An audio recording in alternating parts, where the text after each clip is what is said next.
সকালবেলায় অন্যদিন যে কাজ থাকে আজও ঠিক সেরকমই ফ্রেশ হয়ে নিচে চলে এসেছি ফুল তুলতে। ফুল তুলে নিয়ে গিয়ে সকালের পুজোটা করব। তবে এখন যে কটা বাজে আমার টাইমটা ঠিক মনে পড়ছে না। আজ অন্য দিনের তুলনায় একটু দেরি করে ঘুম থেকে উঠেছি। হ্যালো এভরিওয়ান, আমি লিপি চলে এলাম আর একটা নতুন ব্লগ নিয়ে। আজ মে মাসের 28 তারিখ আর বৃহস্পতিবার। তো আজকে সারাদিনটা কেমন কাটাচ্ছি সেটাই এই ভিডিওতে তোমাদের সঙ্গে শেয়ার করব। আগেই তো তোমাদের বললাম আমার আজকে ঘুম থেকে উঠতে একটু দেরি হয়েছে। তবে বাড়ির অন্যরা কিন্তু এখনও ঘুমোচ্ছে, আমার বাচ্চাগুলোও ঘুমোচ্ছে। আর এই সময়টাতে আমার খুব ভালো লাগে, পুরো শুনশান বাড়ি, একদম চুপচাপ থাকে, টুকটুক করে নিজের মতো কাজ করতে, ঘুরে বেড়াতে। এই সময় আমি একটু গান শুনি, ঠাকুরের গান শুনি, তারপরে ঠাকুর পুজো করি। মনটার মধ্যে অদ্ভুত একটা শান্তি কাজ করে, সারা দিনটা বেশ ভালো যায়। তবে কোনো দিন ঘুম থেকে উঠতে আমার বেশ দেরি হয়ে যায়। সেদিন সকালের পুজোটা আমার হাজব্যান্ডই সেরে দেয়, কারণ সকালবেলায় আমার ছোটো বাচ্চাটা আমাকে কিছুতেই ছাড়তে চায় না, ওর পাশে শুয়ে থাকতে হয়, আমাকে খাওয়াতে হয়। তারপরে ও ঘুমোলে উঠতে উঠতে বেশ দেরি হয়ে যায়, দিদিরা চলে আসে। সেই দিনটা কিন্তু সারা দিনটাই কেমন একটা ঝিমোনো কাটে, মনে হয় ঘুমটা যেন ছাড়তেই চাইছে না।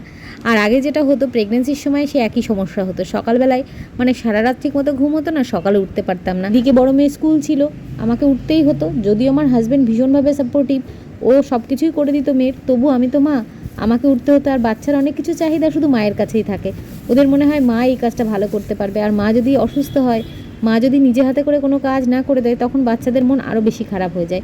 তো সেই কারণে আমি ওদের সঙ্গেই থাকতাম। সত্যি কী যে দিন গিয়েছিল সে কটা, কারণ পুরো প্রেগনেন্সি জুড়ে আমাকে রেস্টে থাকতে হয়েছে। একদিন সে গল্প তোমাদের শোনাবো। তো দেখো এদিকে আমার সকালের পুজো কমপ্লিট হয়ে গেল, এবার বসে চা খাবো। দিদি এখনও আসেনি, আমার হাজব্যান্ড উঠে পড়েছে, উঠে ও 2 কাপ চা করলো। আর আমি যে জল নিয়ে বসলাম, একটু জল খাবো তারপরে চাটা খাবো। সকালবেলা উঠে জল খাওয়ার অভ্যাসটা ভীষণই ভালো। তবে আমার যে রেগুলারটা হয় সেটা নয়, কখনো জল খাই।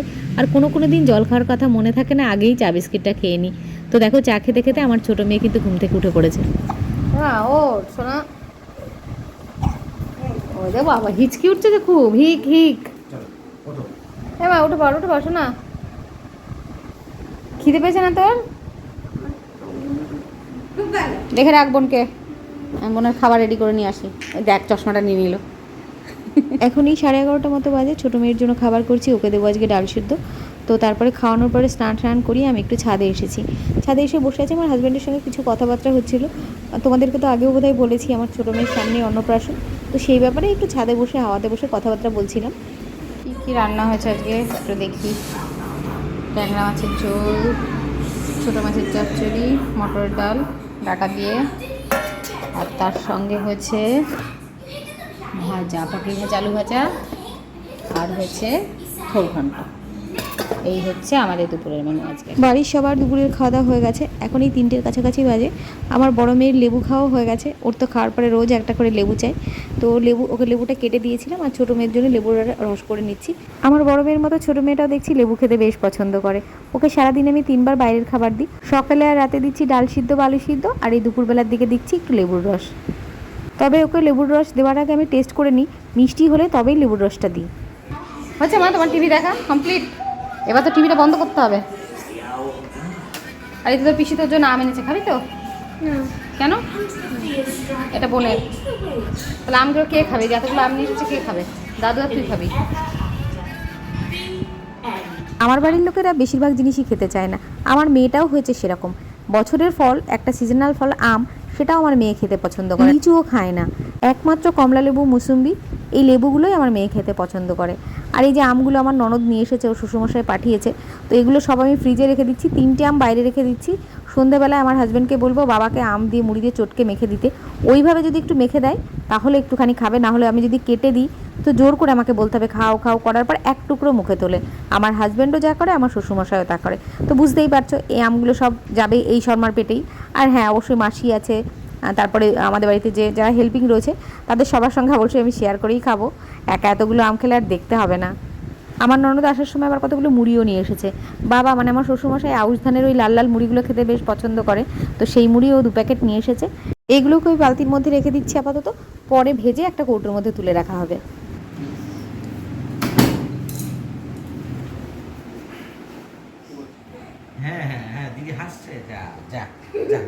বিরার জন্য খাবার করবো, এই প্রেশার কুকারটা বার করলাম।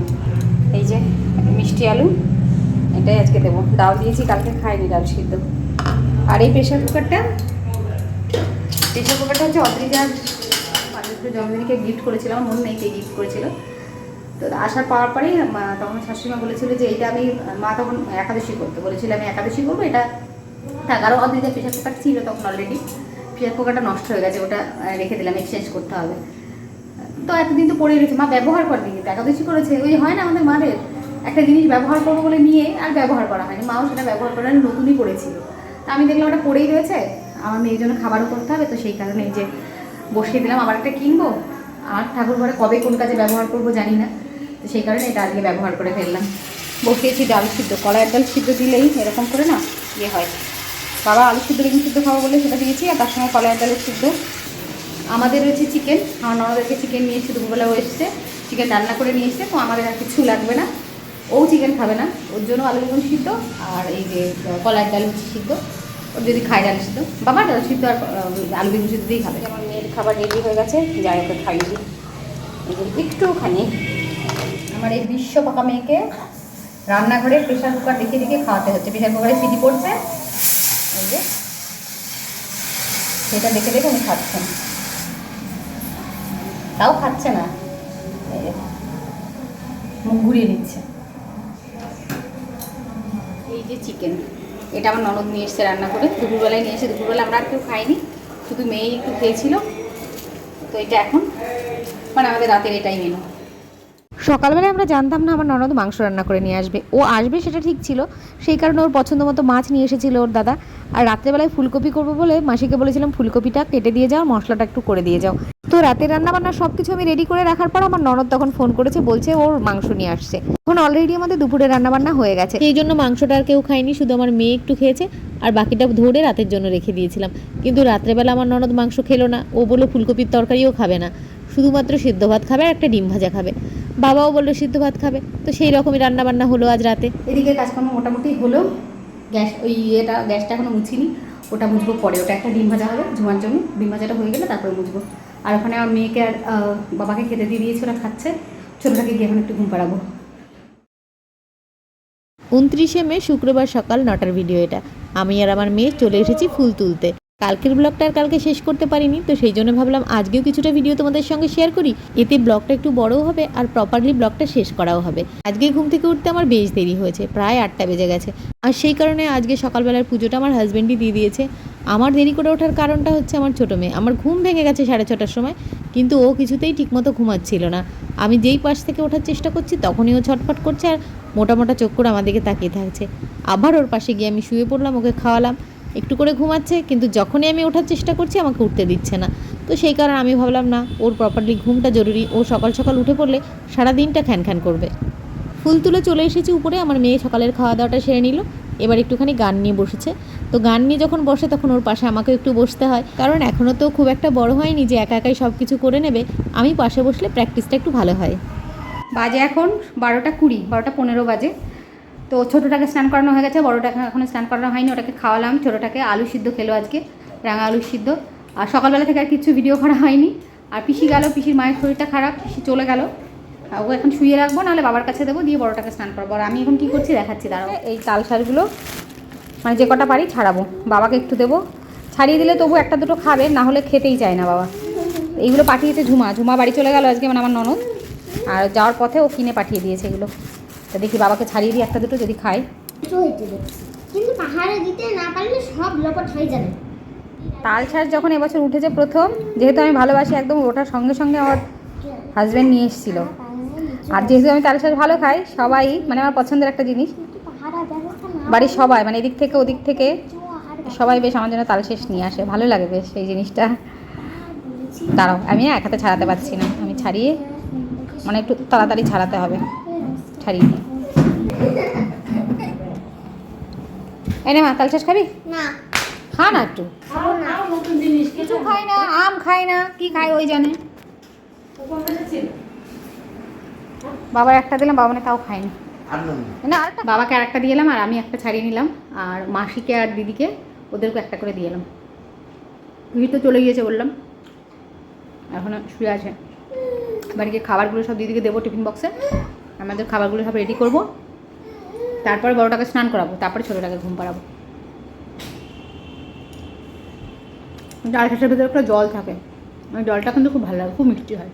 এখন বাজে 1:10, বাবা গেল স্নান করতে, আমার বড় মেয়েকে খেতে দিয়ে এসেছি, ওর খাওয়া হয়েই গেল প্রায়। আর আমার ছোটো জনা ঘুমাচ্ছে এখানে। আর আমি এখন কী খাচ্ছি বলো তো, আম আর রুটি।